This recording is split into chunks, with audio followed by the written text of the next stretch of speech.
بسم اللہ الرحمن الرحیم۔ عزیزان محترم، اس وقت میرا مقصود شب برات اور شب قدر میں فرق کو بیان کرنا ہے۔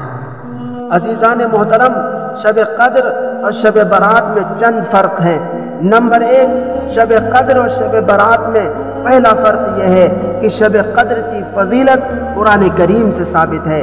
اللہ رب العزت والجلال نے قرآن کریم میں ایک پوری سورت نازل فرمائی ہے جس کا نام سورۃ القدر ہے۔ سورت میں اللہ تبارک و تعالیٰ نے صرف اور صرف شب قدر کی عظمت اور اس کی اہمیت اور اس کی فضیلت کو بیان فرمایا ہے۔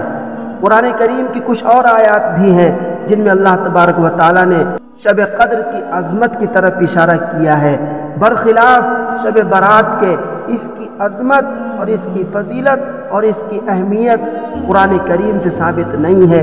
راجح قول یہی ہے۔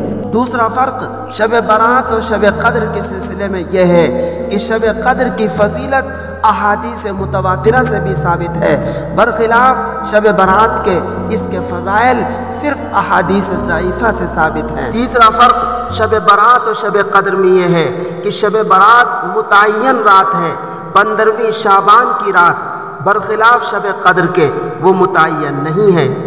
اللہ تعالیٰ سے دعا ہے اللہ رب العزت ہمیں ان مبارک راتوں کی قدردانی کی توفیق نصیب فرمائے، آمین۔